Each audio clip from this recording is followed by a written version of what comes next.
Assalamualaikum warahmatullahi wabarakatuh. Bismillahirrahmanirrahim. Alhamdulillah wassalatu wassalamu ala Rasulillah wa ala alihi wa sahbihi ajma'in. Rabbi shrah li sadri wa yassir li amri wahlul 'uqdatan min lisani yafqahu qawli, amma ba'd. Puji dan syukur bagi Allah Subhanahu wa taala, Tuhan sekalian alam. Salawat serta salam atas Nabi kita Muhammad sallallahu alaihi wasallam, juga atas ahli keluarga baginda, para sahabatnya dan para pengikutnya yang setia sehinggalah ke hari kiamat. Alhamdulillah, alhamdulillah, alhamdulillah. Allah Subhanahu wa taala panjangkan umur kita, bagi kepada kita kesempatan untuk menyambung kehidupan dan mengisi ruang waktu dengan amalan-amalan yang berfaedah. Jadi alhamdulillah, walaupun ibadat kita tu kita kata tak banyak, tapi seiring dengan masa, maka mudah-mudahan dengan panjangnya umur bertambahlah amal, insya-Allah. Dan alhamdulillah pada pagi ini kita dapat baca juga mutiara kata dari Nabi sallallahu alaihi wasallam pada hadis yang telah disepakati kesahihannya oleh Bukhari dan Muslim. Jadi hadis kita, kitab Al-Lu'lu' wal Marjan, pada hadis yang disepakati oleh Bukhari dan Muslim. Baik muslimin dan muslimat yang dirahmati Allah, kita nak baca ni mutiara kata Nabi sallallahu alaihi wasallam.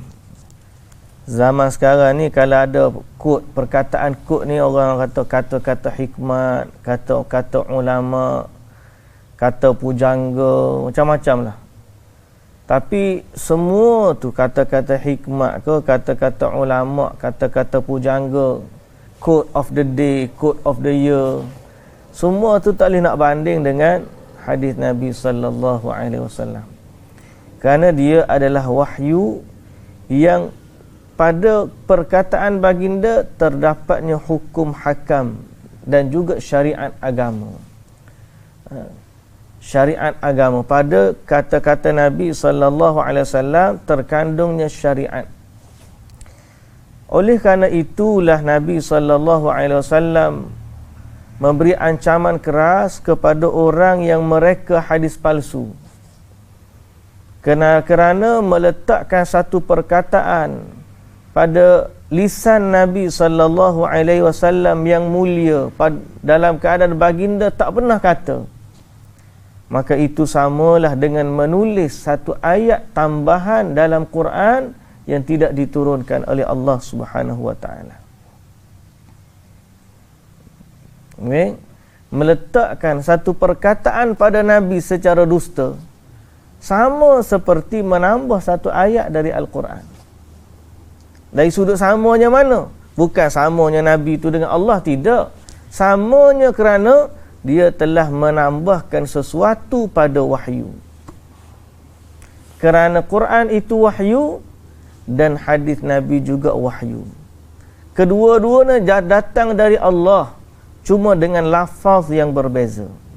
Dua-dua Quran dan hadis, dua-duanya datang dari Allah. Dia adalah wahyu. Wahyu ni dari Allah.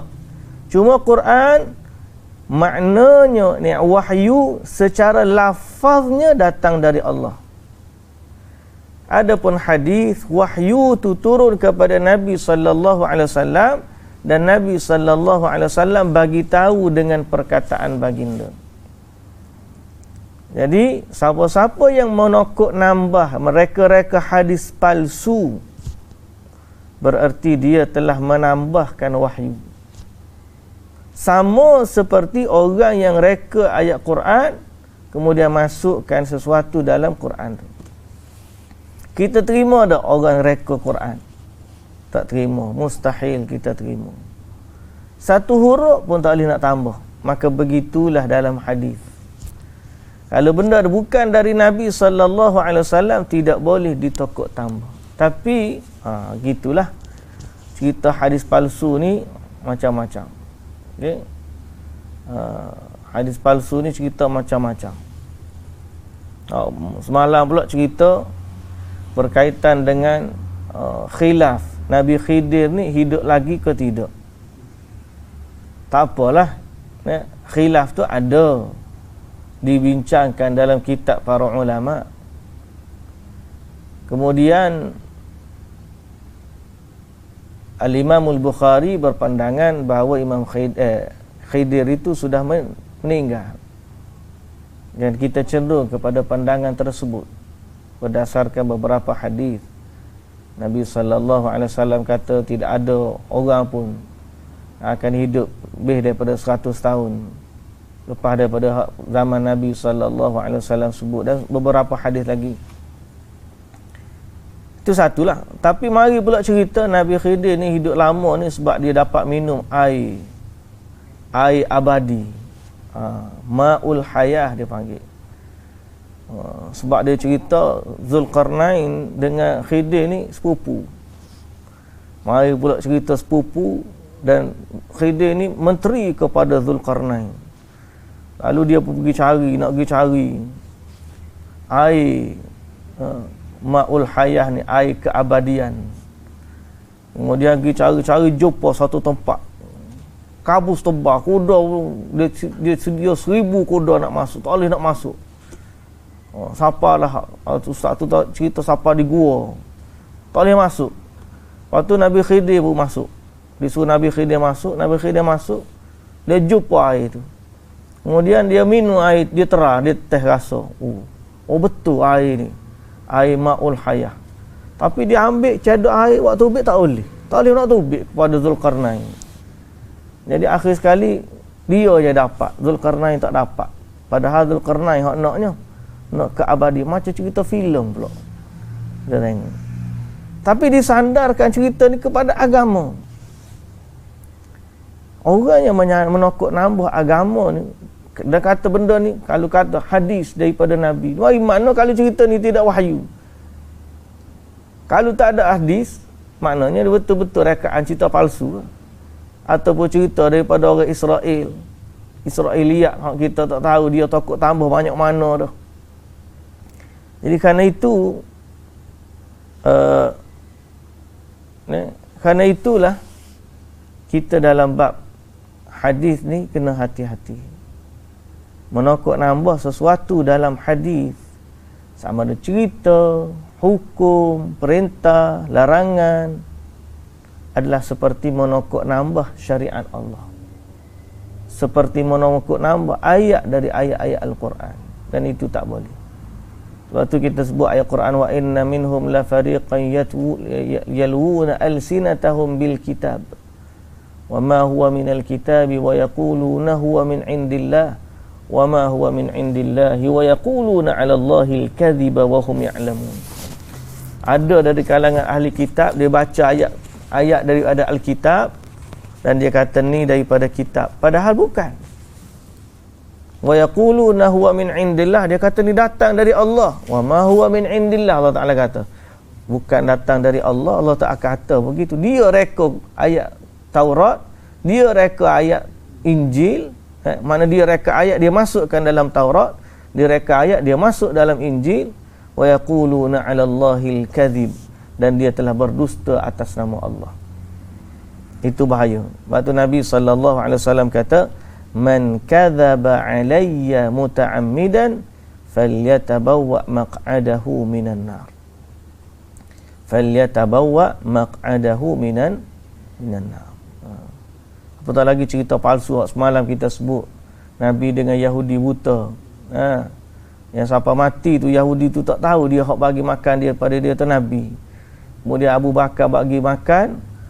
Bila Yahudi tu kata ni bukan ni yang sebelum ni, Abu Bakar kata tak, akulah hak mari dah sebelum ni.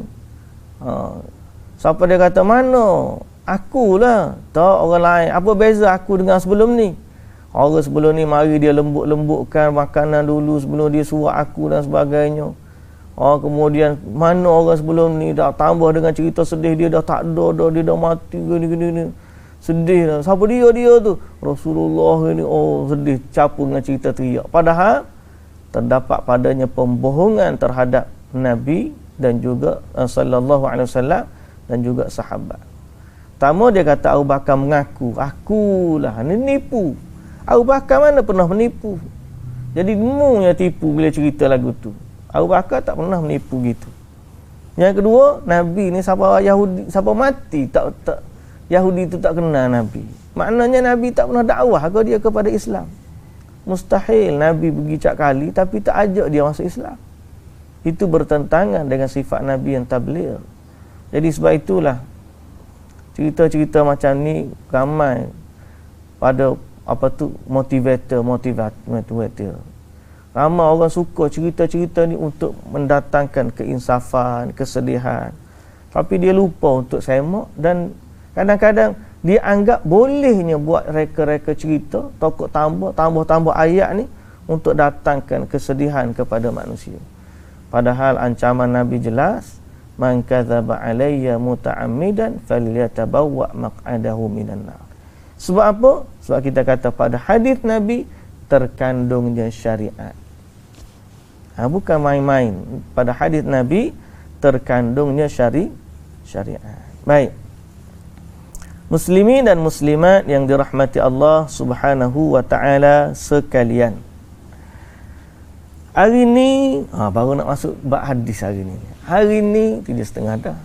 Kita baru je muka kita start lewat dah. Hari ni tajuk kita ialah bab salatul khaufi. Bab salat khauf. Bab salat khauf. Kita baca.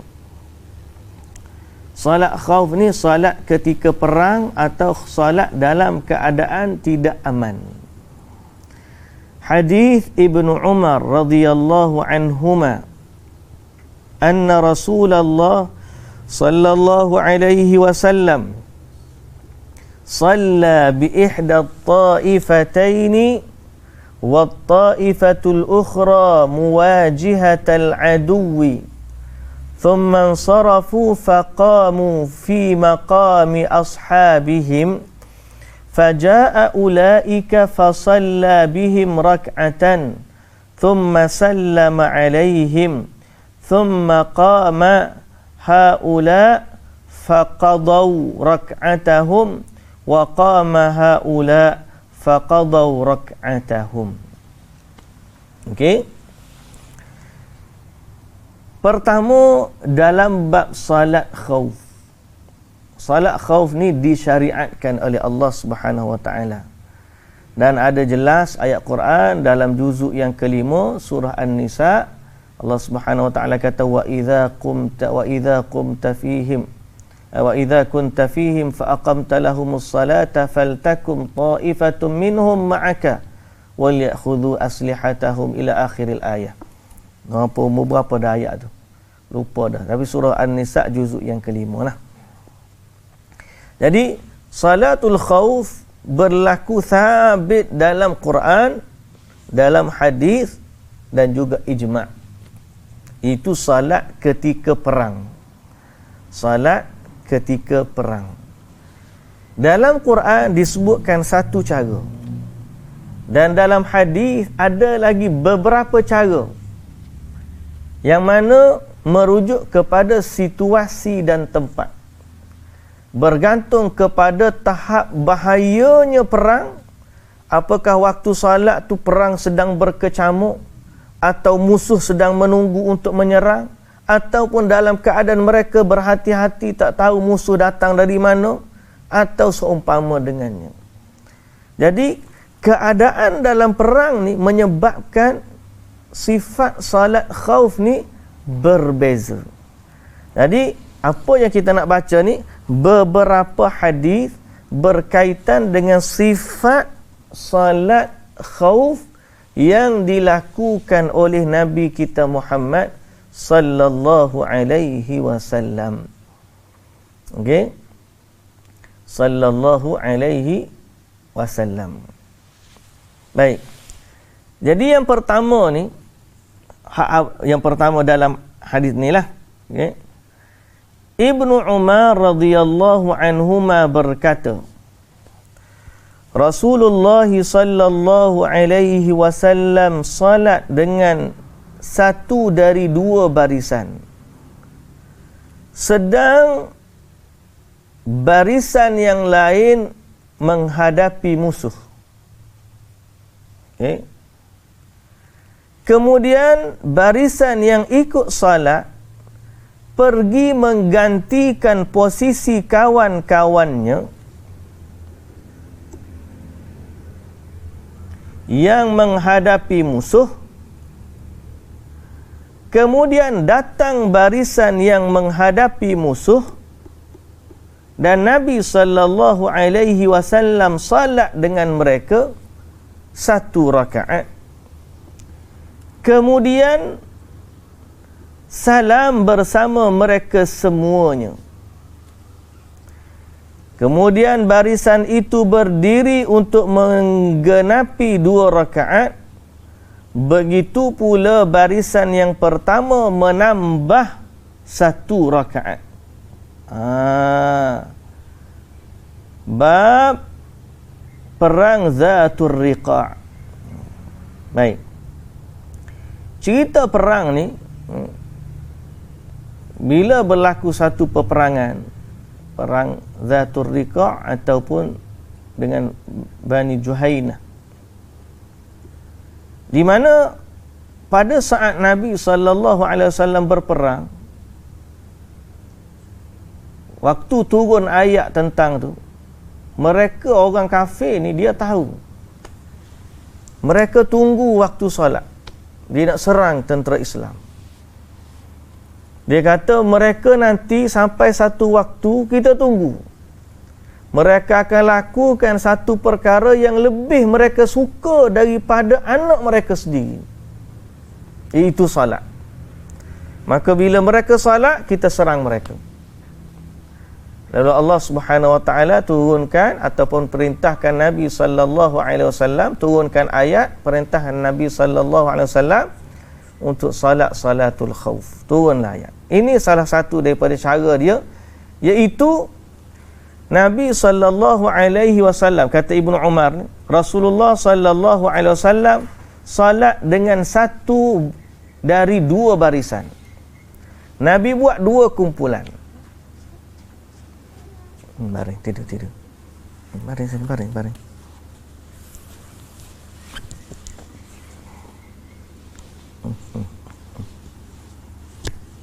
Nabi buat 2 barisan. Yang ni 2 saf lah kini. Masa kita tunjuk 2 saf. Okey. Ni dalam keadaan dia panggil musuh tidak berada di arah kiblat. Maknanya kalau kita kata nak terbalik muka macam ni, muka kalau macam ni dua-dua ikut saf. Tapi sekarang ni musuh duduk belah sini. Kiblat belah sini, musuh duduk belah sini. Nak macam mana? Nampak tak situasi tu? Jadi Nabi bagi 2 kumpulan.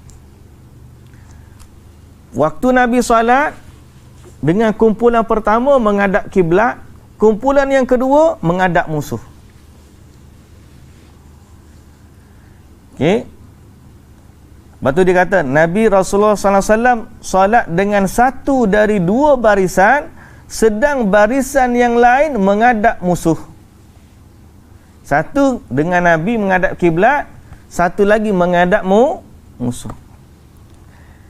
Kemudian barisan yang ikut salat pergi menggantikan posisi kawannya menghadapi musuh.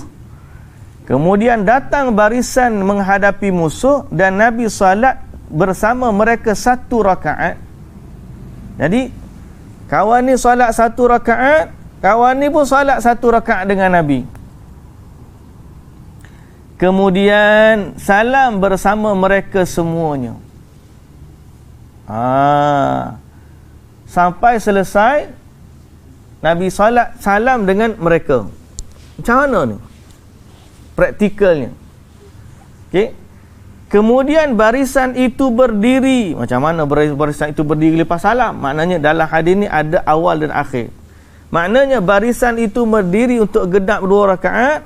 Barisan yang pertama pun tambah lagi menggenapi 2 rakaat. Di barisan pertama pun tambah 1 lagi rakaat. Dia gini cerita dia. Kalau tengok flow dia betul lah. Jadi waktu salat mula-mula, Nabi dengan satu saf menghadap kiblat. Satu lagi saf menghadap musuh. Nabi pun salat Allahu Akbar 1 rakaat. Bila 1 rakaat, jadi rakaat tu waktu Nabi berdiri, rakaat yang kedua, rakaat yang bersama dengan Nabi ni, bila musuh duk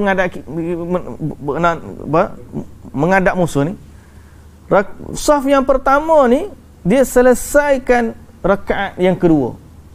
Dia niat macam kita istilah mufaraqah lah, infirad. Dia semayang sendiri sampai sempurna rakaat dia, 2 rakaat.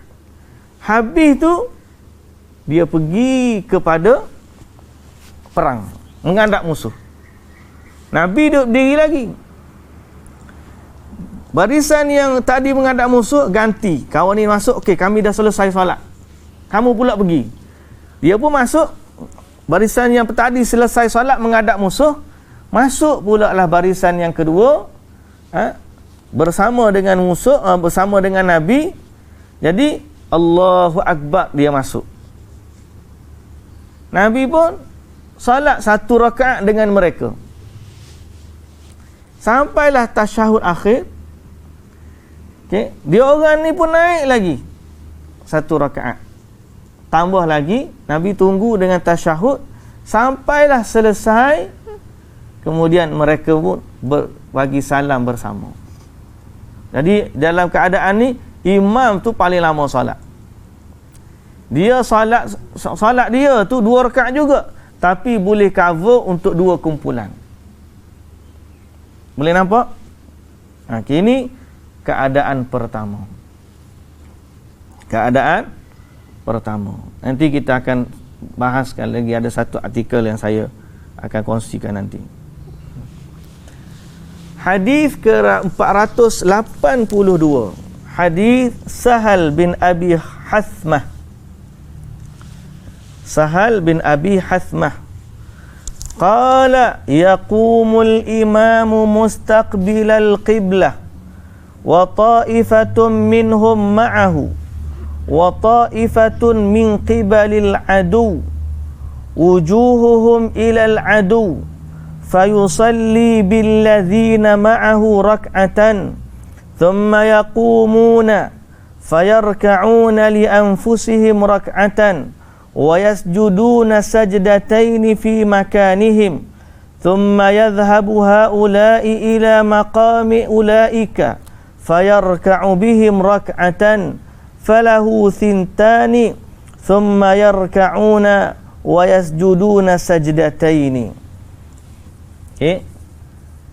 Muttafaqun alaih. Sahal bin Abi Hathmah radhiyallahu anhu berkata, imam berdiri menghadap kiblat, sedang sebahagian pasukan bermakmum kepadanya, sedangkan pasukan yang lain menghadapi musuh.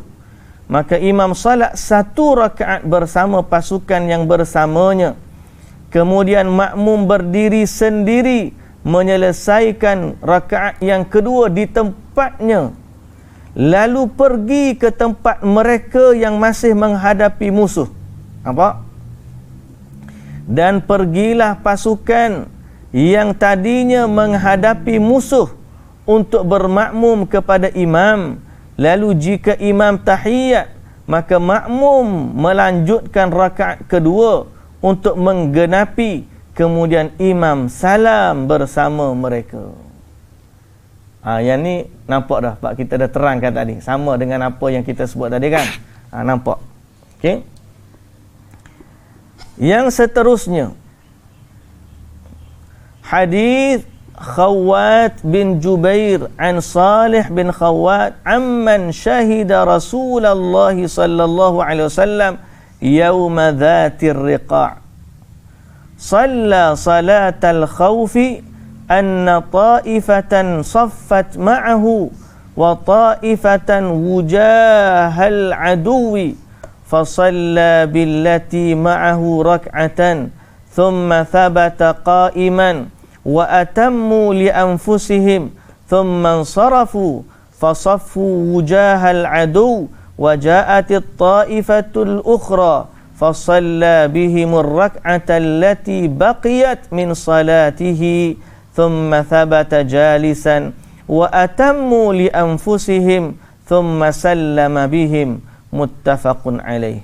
Salih bin Khawwat mendapat keterangan dari sahabat yang ikut bersama Nabi sallallahu alaihi wasallam dalam perang Dzatur Riqa' ketika salat khauf bahawa sebahagian berbaris bersama imam dan sebahagian yang lain menghadapi musuh, maka Nabi sallallahu alaihi wasallam salat satu rakaat bersama barisan yang bersamanya, lalu Nabi tetap berdiri sedang makmum menyelesaikan rakaat kedua untuk mereka sendiri, kemudian pergi menghadapi musuh dan datanglah bahagian yang kedua itu, maka Nabi sallallahu alaihi wasallam salat dengan mereka ini satu rakaat, kemudian Nabi sallallahu alaihi wasallam tetap duduk sedang makmumnya menyelesaikan rakaat keduanya sendiri sampai mereka duduk tasyahud dan selesai salam bersama mereka. Nampak dah tu, sebab kita terangkan dah cara dia, baru kita boleh nampak hadis tu berlakunya macam mana. So ada dua kumpulan, satu kumpulan menghadap musuh, satu kumpulan solat dengan Nabi menghadap kiblat. Jadi Nabi solat satu rakaat pertama dengan kumpulan yang pertama. Bila Nabi selesai satu rakaat, rakaat yang kedua Nabi bangun berdiri, kemudian makmum di belakangnya menyempurnakan rakaat yang kedua. Habis dia salam mereka, mereka pergi perang. Datang kumpulan yang kedua, masuk solat dan rokok dengan imam, sujud dengan imam. Kemudian bila imam tasyahud, bila imam tasyahud, dia solat 2 rakaat lah. Sebab biasanya perang ni musafir kan. Kemudian solat 2 rakaat. Bila imam tasyahud, maka hak ni pun naik lagi, sempurnakan rakaat yang kedua sampai dia orang juga tasyahud, maka imam pun bagi salam bersama mereka. Selesailah solat 2 rakaat. Okey? Tu cerita dia. Hadis yang keseterusnya. Baca hadis, 4 hadis habis mata ya 4 hadis ni. Nah, hari ni memang kita cerita bab salatul khauf je. Habis awal. Sebab nanti masuk bab seterusnya, bab al-Jumu'ah pula, bab Jumaat. Tapi habis buku ni kita ada artikel lah kita nak baca berkaitan dengan ni.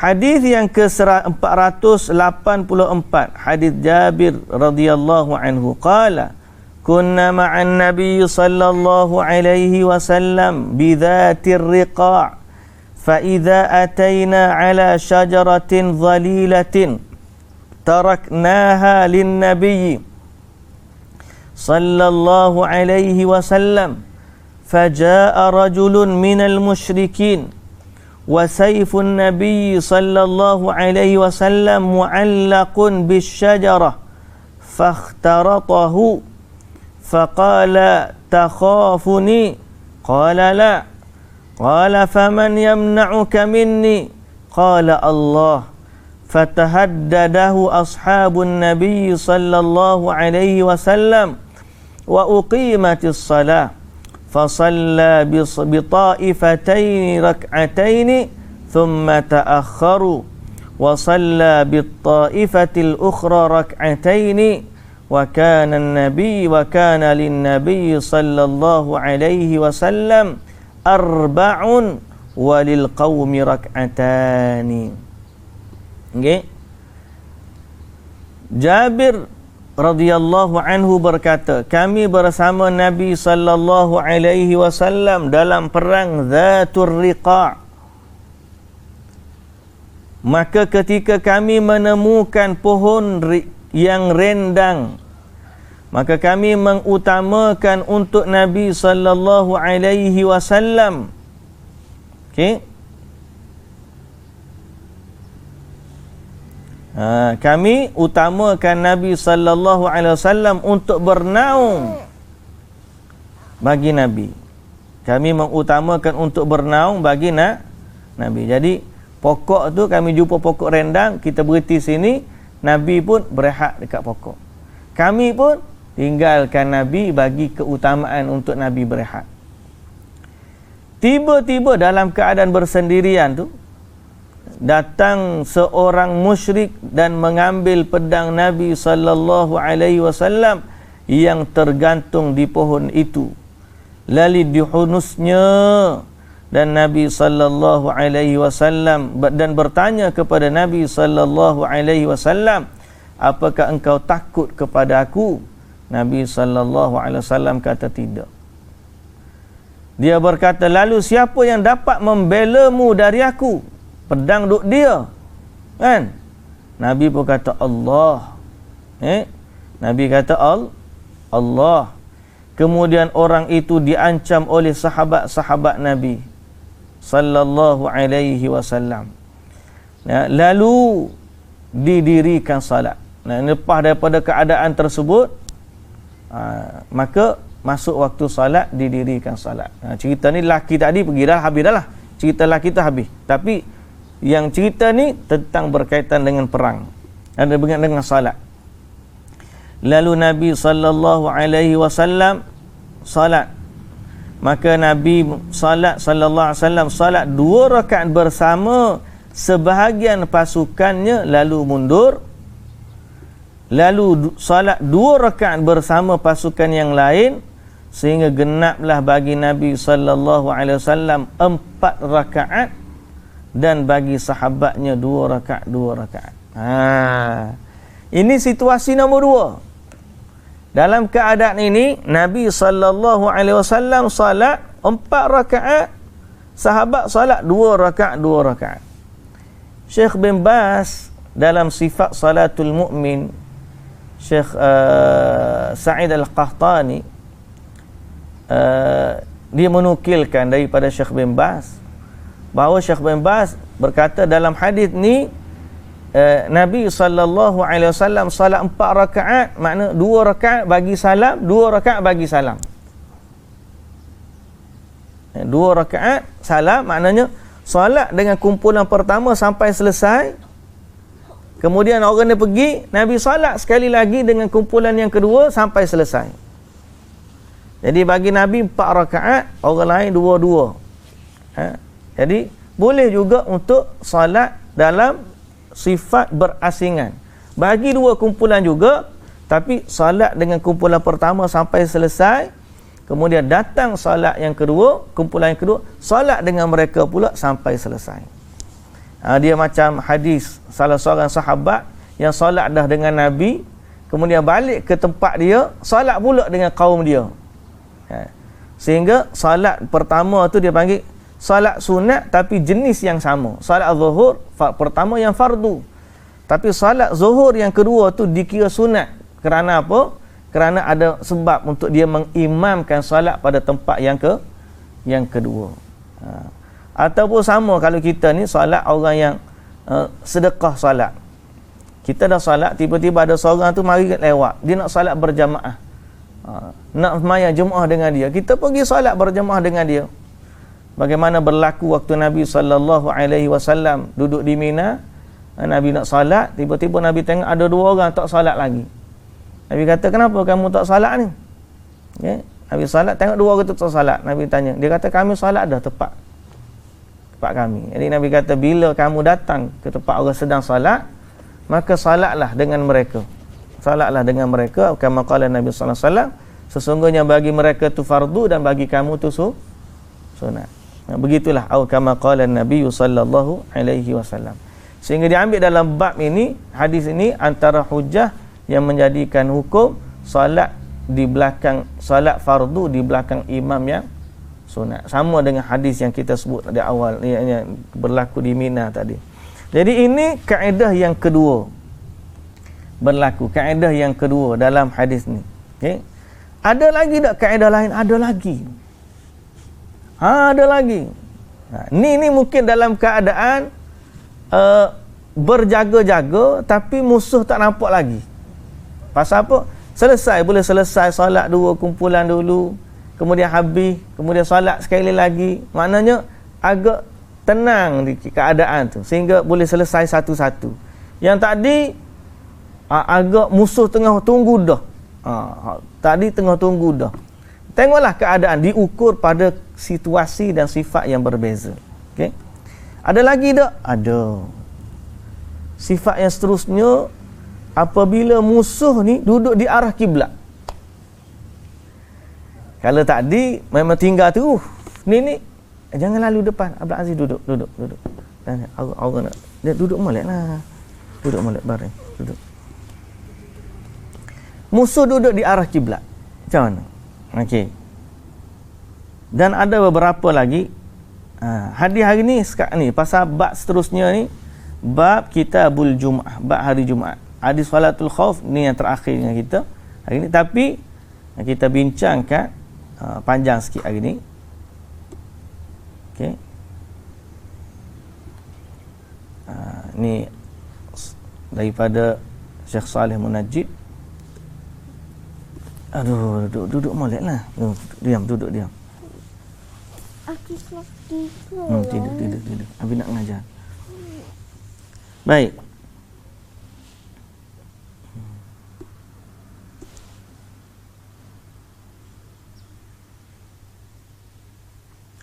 Ibnul Qayyim berkata, Imam Ahmad berkata, wa qad sallaha an-nabiy sallallahu alaihi wasallam iddata marrat. Allah. Baby besar ni ya Allah. Dia besar tapi baby. Baik. Imam Ahmad kata thabata fi salatil khauf sittata ahadith. Imam Ahmad kata sabit dari Nabi dalam sifat salat khauf ni ada 6 hadis. Aw sab'ah ataupun 7. Ayyuhuma fa'ala al-mar'u jaza. Mana saja yang orang buat boleh berlaku. Ibnul Qayyim kata, okey, usuluha sitta sifat wa ablagha ba'dhum akthar. Usul sifat salat khauf ni ada 6 sifat. Ada yang melebihkan, wa haula kullama ra'au ikhtilafir ruwat fi qissatin ja'alu dhalika wajhan min fi'lin nabiy sallallahu alaihi wasallam, kerana mungkin sebahagiannya bila berbeza rawi dia kira berbeza sifat, tapi sebenarnya dia berbeza rawi. Usul kepada masalah ni ada 6 saja. 6. Itu perkataan Ibnul Qayyim. Dan sifat salatul khauf berbeza dengan perbezaan situasi tahap ancaman bahaya. Tahap ancaman. Biikhtilafi makanil adu, juga berbeza dengan kedudukan musuh. Maknanya kalau musuh menghadap kiblat lain, kalau musuh tidak di arah kiblat lain. Hal huwa fi ittijahil qiblah am fi jihatin ukhra. Wa 'alal imam, dan bagi imam memilih dari sifat-sifat yang munasabah sesuai dengan keadaan serta situasi dan melihat kepada maslahat. Mana yang lebih selamat untuk salat dalam keadaan boleh berjaga-jaga daripada ancaman musuh, sehingga mereka tidak menyerang mereka ke atas kaum muslimin secara tiba-tiba dalam keadaan orang sedang salat. Tak tahu, saya baca cerita, tapi oleh kerana cerita ni tidak kaitan dengan hadis, tak apalah kan. Orang cerita waktu Portugis serang kota Melaka, dia dah kalah dah serangan kali pertama, makna Portugis tak boleh lawan. Anggota pertahanan kota Melaka tu sangat kuat.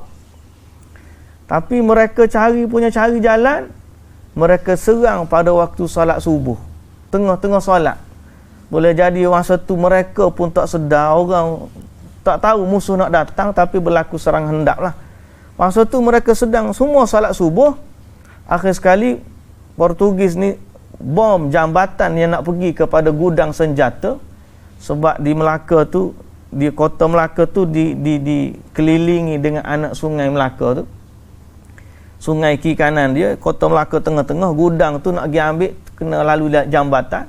Bila mereka bom waktu solat subuh tu, tak boleh nak pergi ambil, akhirnya mereka terpaksa berperang dengan senjata yang ada saja. Sedangkan ketenteraan mereka pada masa tu kuat. Siam nak serang kota Fatani pun tak mampu, tak boleh, terkalahkan. Zaman berapa kali perang, sehinggalah akhirnya jatuh juga. Qadarallah, akhirnya jatuh juga tentera kerajaan Islam Fatani. Kerajaan Islam Melaka jatuh juga akhirnya, qadarallah, ke tangan Portugis. Tapi hikayatnya wallahu ta'ala alam, ada yang kata sebab waktu serang tu waktu solat subuh, orang tengah solat. Jadi untuk mengelakkan perkara tersebut berlaku lah, cerita ni ataupun sifat solat dalam hadis ni pernah berlaku zaman Nabi sallallahu alaihi wasallam. Jadi imam dia kena tengok situasi mana yang sesuai. Musuh duduk kat mana, tahap ancamannya bagaimana. Baik. Berkata Al-Imamul Khattabi, salatul khauf ada beberapa jenis yang Nabi sallallahu alaihi wasallam salat pada hari-hari yang berbeza dengan sifat-sifat yang berbeza. Okey. Dan Nabi salat berbeza tu kerana mencari kaedah mana yang sesuai dengan salat dalam masa yang sama, lebih menjaga keselamatan mereka. Okey. Lebih menjaga keselamatan mereka. Sifat yang pertama kita dah sebut tadi. Sifat yang pertama, apabila musuh bukan di arah kiblat. Macam mana buat dia? Bagi dua kumpulan. Okay. Dua kumpulan. Kumpulan pertama salat dengan imam 1 rakaat. Kemudian mereka sempurnakan rakaat yang kedua, imam tunggu. Masuk kumpulan yang kedua, salat dengan imam 1 rakaat, kemudian imam tunggu. Mereka sempurnakan rakaat yang kedua dan salam dengan imam. Selesailah bagi kumpulan pertama 2 rakaat, bagi kumpulan kedua 2 rakaat, dan bagi imam pun 2 rakaat. Baik, sifat ini sama dengan yang disebut dalam Quran. Sama yang disebut dalam Al-Quran. Okey. Sifat yang kedua, ni, apabila musuh berada di arah kiblat. Apabila musuh berada di arah kiblat. Apabila musuh berada di arah kiblat. Apabila musuh berada di arah kiblat, imam menjadikan saf mereka dua saf juga. Tapi salat bersama mereka semua serentak. Dua-dua musuh arah kiblat, imam menghadap musuh, saf yang kedua pertama pun menghadap musuh, saf yang kedua pun menghadap musuh. Jadi semuanya menghadap musuh. Allahu Akbar, tengok musuh depan. Macam mana nak buat? Beza. Tadi musuh duduk belakang kiblat. Ni musuh arah kiblat tu ada musuh. Jadi kita salat, kita tengok musuh, nampak musuh. Allah, musuh pun duduk tengok. Apa dia ni? Ni salat pegang senjata. Allahu Akbar, pegang senjata dah. Pasal musuh duduk depan ni. Cuma musuh tak tembak lah. Kalau musuh tembak, dia tak semayang lagu ni. Kalau musuh tembak, tung takkan Allahu Akbar tu semayang tu peluru tengah mari. Itu lain cerita. Cuma dalam keadaan musuh sedang, zaman dulu dia perang bukan macam kita. Zaman perang dulu Ni kumpulan dia, musuh atar dulu berpanggil duel ke panggil. Atar dulu seorang. Kadang-kadang duk kemah ni pok dia ni. Pok dia sedang ready, kita sedang ready. Belum start lagi, perang belum start lagi. Kemudian dia ada timing rehat, perang pun masuk maghrib malam semua. Semua orang kumpulan retreat balik duduk. Lepas tu besok perang lagi. Dia ada timing, dia kumpulan. Bukan macam pak kita ni 24 jam tak ada masa nak tidur lah. Tu cerita lain pula. Jadi zaman dulu perang ni, kalau kita tengok apa tu cerita-cerita klasik ke apa semua kan, cara dia perang tak serupa lah ni. Perang lah ni dengan drone lah, kena tak timing masa ikut dia, tengah tidur pun mari pum. Tu dahsyat lah. Zaman dulu dia tak perang lagu tu. Zaman dulu bawa panji perang, tentera berkuda susun dulu strategi, pasukan pemanah dulu, musuh lagi sana musuh. Kemudian panglima sama panglima dulu perang. Nak runding dulu, kamu nak menyerah kalah kau tak nak menyerah kalah kau nak selesai lagu mana. Okey, kita perang, kita lawan dulu satu sama satu, gini. Mana panglima? Okey, panglima balik. Okey, hantar. Ni prajurit pertama hantar prajurit kedua pula ke perang, gogang, mana kalah? Yang kalah menang, oh takbir, Allahu akbar. Okey, hantar pula prajurit kedua, perang pula gogang, menang ni, takbir, Allahu akbar. Kalah pula kita. Pergi pula 3 orang lawan 3 orang. Ada beberapa situasi sebelum ni. Jadi dalam situasi yang begitulah, tiba-tiba datang waktu solat. Cuba tengok Islam ni siapa perikat masa tu pun solat. Musuh duduk depan, kita sini dia tengah ready, kita tengah ready, tapi waktu solat Allahu akbar, musuh pun duduk tengok dia buat gapo pak dia lagi gitulah. Tapi pasal apa? Pasal tujuan Islam perang bukan nak menang. Tujuan Islam perang sebenarnya atas daripada menang tu adalah dakwah. Menang pun sebab tujuannya dakwah. Sebab tu berlakunya solat sebahagian dakwah dalam perang. Kita ni sibuk sikit saya tak sempat solat lah, kena ada kerja. Lepas tu konon-konon kita ni buat baik dengan pekerja non-Muslim, tiba-tiba time meeting tak boleh solat. Mana dakwah kita pada orang non-Muslim? Mereka kita tiba maksud solat ni, kita berhenti solat dulu. Pasal apa? Kita ada agenda dakwah. Semalam macam kita dah sebut semalam, setiap orang mesti ada agenda dakwah. Pasal apa? Itu yang utama dalam kehidupan kita. Kita umat yang terbaik dengan sebab dakwah.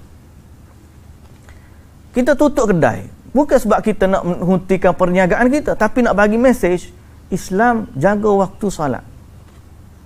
Kita musafir, berhenti solat, jamak 2 rakaat, jamak zuhur, solat secara berjamaah, nak bagi mesej kita jaga solat.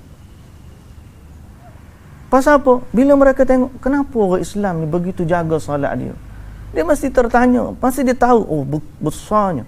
Orang musyrik kata, kami tak pernah tengok orang mengagungkan seseorang seperti mana orang Islam mengagungkan Muhammad.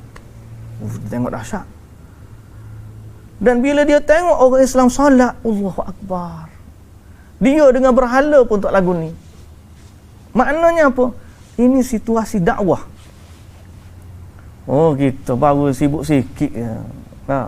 Baru berniaga, baru bukan berniaga, jual air pasar malam, jual semayang bazar Ramadan. Nanti tengok buka bazar Ramadan dalam bulan Ramadan, berniaga bazar Ramadan, solat maghrib dekat isyak. Tak boleh tinggal balang air tu. Tak boleh tinggal periuk nasi, hok jual nasi kabu ke nasi gulai ayam tu. Tak boleh tinggal. Tak boleh tinggal kedai mutabak dia, kedai. Tinggallah, solat dulu. Tidak nantilah kita selesai. Saya tak selesa dah solat baju lagu ni. Ya assalam. Kalau boleh, apa sejadah solat kat medan tu secara berjamaah. Pakat 10 orang peniaga tu bawa sejadah masing-masing, bawa tong wuduk, habis je waktu tak Allahu akbar, buka puasa sikit, makan-makan, solat je situ berjamaah. Nak puas hati lagi, solat isyak tarawih terus situ, balik kemah-kemah tu tidur je, esok pula buat kerja tu. Tapi taklah, dia tak jadi gitu. Saya tak selesa lah semayang. Orang sahabat ni solat dengan pakaian perang, jalan berhari-hari. Tak ada masa pun nak mandi, nak gapo perang musuh depan. Ambil wuduk je. Selama tidak kena najis, okey lah. Waktu saya pergi Bosnia, ada satu masjid khas yang dia buat tempat peniaga-peniaga daging solat. Dia panggil Masjidul Jazzar. Masjid, kalau kita Jazzar bahasa Inggeris apa? Istilah baca ke butcher bagi? Orang jual daging tu. Butcher. Butcher jual daging kan? Allah. Jadi dia ada satu masjid untuk orang penjual daging, sebab orang penjual daging ni dia bau darah.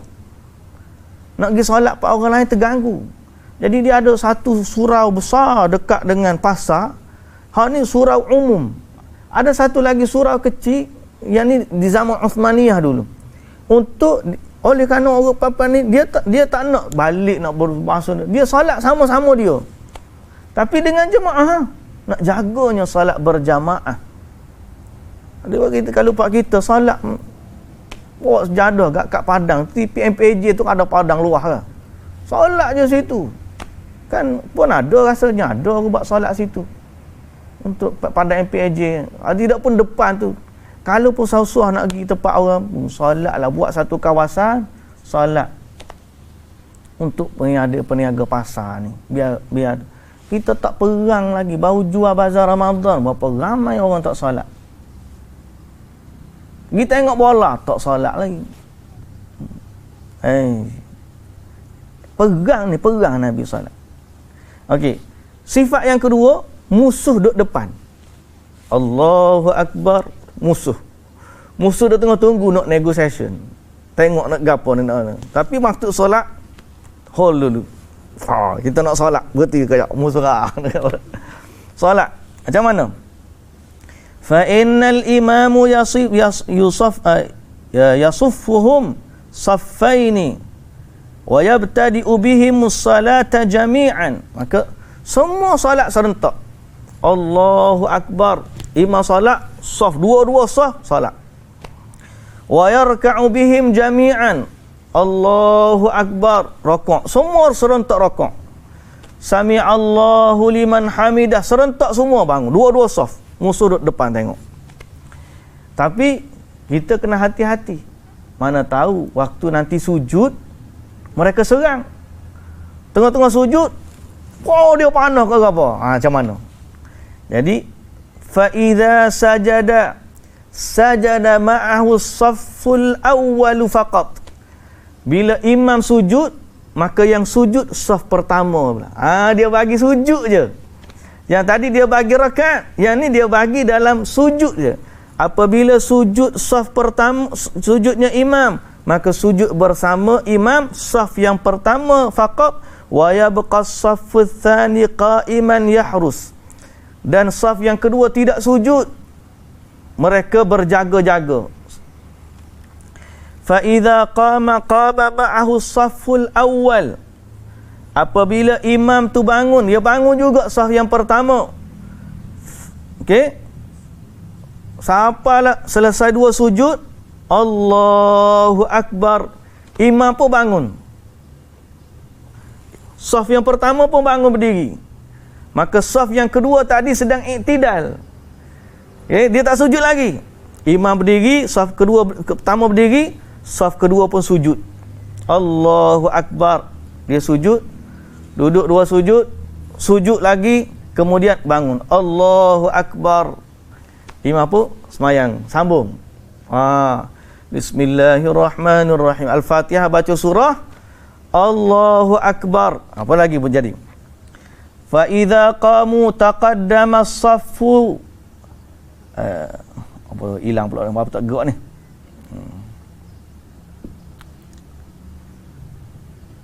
Kena kecil pasal tak gerak ni benda ni. Hang ke?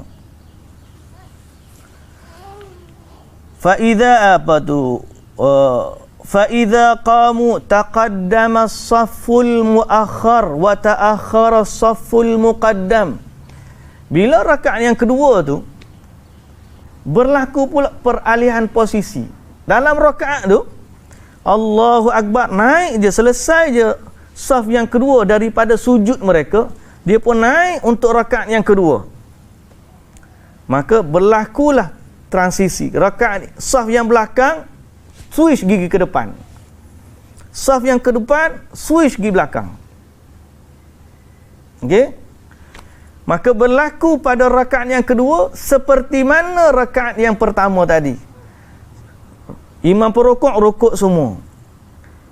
Imam pun sujud imam bersama saf yang pertama, yang sebelum ni dia salat, dia sujud tidak bersama imam. Kali kedua, rakaat yang kedua, dia pula yang sujud bersama imam. Dia pula sujud bersama imam. Kemudian habis dia sujud dengan imam, mereka tunggu dalam keadaan tasyahud. Saf yang kedua kemudian sujud, kemudian duduk tasyahud bersama-sama, kemudian imam bagi salam, selesai. 2 rakaat untuk imam, 2 rakaat untuk makmum, cuma mereka berbeza waktu sujud. Kenapa boleh buat macam tu? Sebab dalam keadaan solat mereka boleh melihat musuh, tidak bimbang kepada musuh yang di belakang. Tapi kalau ada musuh di belakang, dia tak boleh semayang lagu ni lah. Kena pilih keadaan yang sesuai lagi. Tengok indahnya solat dalam Islam. Lepas tu saya mari telitah ni,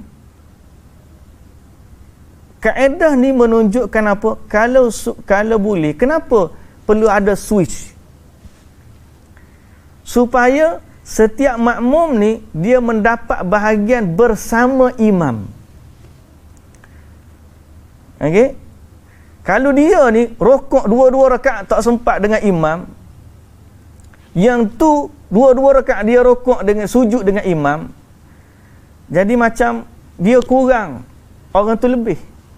Tapi bila dia ni dapat peluang yang ni 1 rakaat sujud dengan imam, saf yang kedua dapat rakaat sujud dengan imam, mana keutamaan bersama imam, muwafaqatul imam. Sebab tu dalam Islam Nabi SAW kata, innama ju'ilal imam liyutamma bihi. Imam ni dijadikan untuk diikuti. Apabila dia takbir, bila dia rukuk, bila dia sujud. Sehingga malaikat bila imam baca Fatihah, baca amin, malaikat pun turut sama mengaminkan.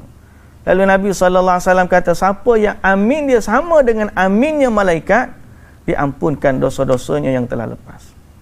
Jadi ini menunjukkan kelebihan mengikuti imam dan tidak berbeza dengan imam. Kita ni tak apalah, imam rokok dah, sujud dah, kita duk layan baca Fatihah galik-galik lagi. Bismillahirrahmanirrahim.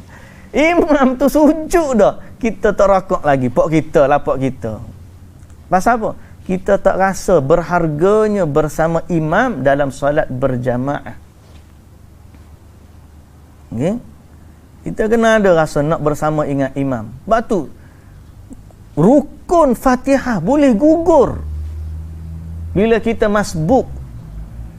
Imam dah baca, kita tak baca lagi. Imam rukuk, kita kena rukuk dengan dia pasal dia imam kita. Ni kita dak bantai layan. Padahal syarak telah memberikan kelapangan. Kalau imam rukuk lah. Okey? Imam baca, imam dia baca, selesai. Lainlah kalau kita baca sederhana, imam baca cepat, kita pun tak ada ikut. Jadi imam tanggung lah. Ni dah imam baca sederhana, kita baca lambat. Bismillahirrahmanirrahim. Contoh ya tu. Tapi nak sebutnya ada orang baca Alhamdulillahi Rabbil Alamin. Imam dah baca habis apa surah, dia tak habis lagi Fatihah dia. Jadi rugi dia banyak perkara bila dia tidak sempat dengan imam.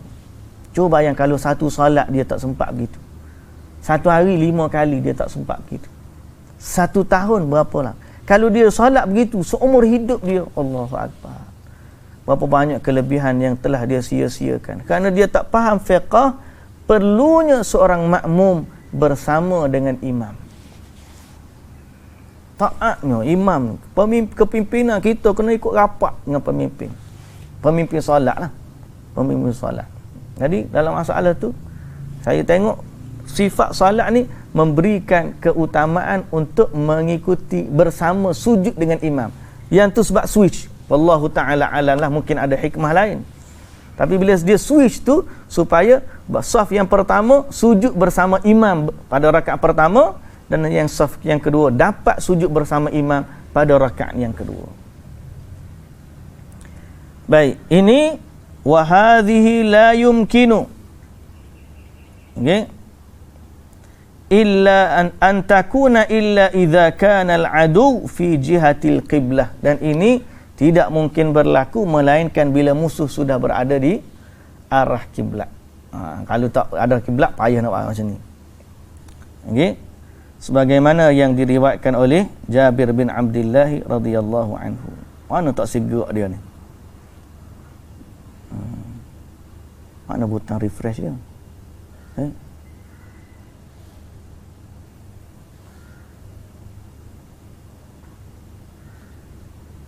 Tak gerak juga dia. Baik. Tak apalah. So kita dah ada kita sebut 3 dah tadi. 3. Tak gerak tak boleh, tak apa. 3 dah kita sebut tadi. Bila bila musuh jangan. Tak apa. Nanti. Abi nak selesai. Beri tidur. Apabila musuh berada di arah kiblat, tidak mengarah kiblat, kita dah sebut tadi, selesaikan solat 1 rakaat. Tak gerak. Apabila cuba Abi buang ni. Tak juga. Tak apalah. Apabila musuh berada di arah kiblat, maka hanya berganti sujud. Berbeza sujud. Tak payah satu-satu. Okey? Dan apabila keadaan mungkin lebih tenang daripada itu, maka boleh salat 2 rakaat bersama imam, selesai. Kemudian tambah lagi 2 rakaat bersama imam, selesai. Bagi 2 kumpulan. Okey, selesaikan satu demi satu. Maknanya itu ambil masa lebih sikitlah, sebab imam akan salat 4 rakaat. Okey? Ia bergantung keadaan situasi. Ada beberapa lagi pendetilan tapi tidak jauh beza sangatlah dengan tu. Mungkin kita boleh sebut di lain kalilah. Wallahu ta'ala alam. So ini beberapa faedah yang kita dah sebut tadi, kepentingan salat walaupun dalam perang. Okey. Tapi khulasatul qaul dalam artikel ni juga mengambil pandangan Syekh Ibnu Utsaimin rahimahullah. Dia berkata di akhir daripada ni, setelah dibincangkan, semua itu bergantung kepada maslahat. Okey. Semua itu bergantung kepada maslahat. Sebab ada sifat salat sampai ke tahap ni apa panggil rijalan aw rukbanan fa idza amin fa in khiftum farijalan aw rukbanan. Kalau kamu takut, maka salatlah dalam keadaan berjalan kaki ataupun dalam keadaan naik kenderaan. Tiba-tiba tengah waktu salat, sudah tu perang, musuh pun kejar. Kata kita kena tengah kejar musuh, waktu salat pun hadir, kita tak boleh nak tangguh dan sebagainya, maka salatlah dalam keadaan kamu berjalan ataupun kamu sedang naik kenderaan. Kerana itu dikira uzur perang, uzur al-khauf, ketakutan yang menyebabkan salat itu sudah berada dalam sifat yang berlainan dengan waktu biasa. Ada satu tahap, itu salat dalam keadaan apa saja, tak menghadap kiblat dan tidak lagi mengikut imam. Okey? Salat Allahu Akbar, kemudian sempurnakan salat masing-masing. Okey? Jadi kesimpulan akhirnya dia kata, kalaulah waktu perang zaman sekarang tidak memungkin, tanya apa? Banyak gangguan hari ni. Ni perang juga ni. Ni antara ni cabaran perang juga ni. Kalau dalam keadaan sekarang ni yang perang dia tidak memungkinkan untuk dalam keadaan begitu. Macam lah ni musuh tiba-tiba serang hendak. Nak kumpul ramai-ramai pun tak boleh. Setiap orang duduk posisi masing-masing. Kemudian dia pula dengan kamera lah, dia dengan macam-macam lah. Wallahualam lah, cerita panjang lah. Kita pun tidak duduk di medan kan. Dengan drone dan sebagainya. So bila tengok drone, tengok keadaan, dalam keadaan tiba-tiba tengah solat, mari drone kena habis bertempiaran lagi. Maka setiap orang sempurnakan solat dia masing-masing. Okey? Ataupun tengah-tengah tak boleh nak kumpul daripada awal, maka azan dan solatlah masing-masing. Ataupun tengok keadaan lah, situasi tu dilihat kepada bagaimana berkecamuknya perang. Sampai sekarang ni, kalaulah kita kata perang tu tersangat tu, maka solatlah dalam keadaan duduk ke, baring ke, tak boleh nak bangun. Kita kata ni tak boleh bangun, sampai satu tahap kita tak boleh nak bangun. Ni, kalau kita bangun je ada sniper tembak, so kita tak boleh nak bangun, duduk baring macam tu je. Solat lah, masuk tiba-tiba waktu solat masuk, duduk kat tengah tu, duduk tunggu masuk waktu solat, aku solat dululah. Allahu Akbar, bagi sambil baring, kiblat tak tahu mana dah, tahu para musuh duduk tengah tu. Jadi itu adalah keringanan yang diberikan pada saat akhirnya. Fa in khiftum farijalan aw rukbanan. Kalau kamu takut, solatlah dalam keadaan berjalan ataupun berkenderaan, solatlah apa jua keadaan. Sampai kepala tak masuk baring sekalipun, baringlah dalam keadaan tu, solatlah dengan isyarat saja, tundukkan kepala dan sebagainya kalau dalam betul-betul takut. Keringanan ada dalam Islam, tapi dalam masa yang sama dia adalah hubungan kita dengan Allah. Waktu peranglah waktu kita tak boleh berputus hubungan dengan Allah. Lagilah kita takut nak tinggal solat waktu perang. Orang kata tak boleh kok kita tinggal solat lepas perang. Waktu peranglah lagi patut kita berhubungan dengan Allah. Minta doa, ya Allah tolong kami, ya Allah. Senantiasa ingat kepada Allah. Pasal ni perang ni, tak tahu kita nak mati bila, lagu mana kita nak mati. Tiba-tiba mari peluru, mati. Mati tu kita tengah solat. Jadi kita solat. Bila kita faham tentang inti salat, kepentingan dia, hubungan kita dengan Allah, interaksi kita dengan Allah, kita tak akan tinggalkan dia walaupun dalam keadaan perang. Cuma kita salatlah dalam keadaan semampu kita. Fattaqullaha mastata'tum. Bertakwalah kepada Allah pada perkara yang paling kamu mampu. Okey, wallahu taala alam. Baik muslimin dan muslimat yang dirahmati Allah sekalian, habis dah kita bab salatul khauf. Insya-Allah pada pertemuan kita yang akan datang, kita akan masuk kepada bab Al-Jumu'ah. Bab Kitabul Jumu'ah. Bukan bab dah, Kitabul Jumu'ah, membicarakan sunnah-sunnah di hari Jumaat. InsyaAllah. Baik, kita tangguh setakat tu dulu hari ni. Apa yang baik dari Allah Subhanahu Wa Taala, yang tidak baik dari kelemahan saya. Wallahu Taala alam. Moga-moga kita dipertemukan lagi oleh Allah Subhanahu Wa Taala pada minggu hadapan. Minggu hadapan perlu kita cuti sekolah lepas tu kan, minggu sekali lagi tu tak, rasanya cuti sekolah 26 hari ni. Berapa bulan?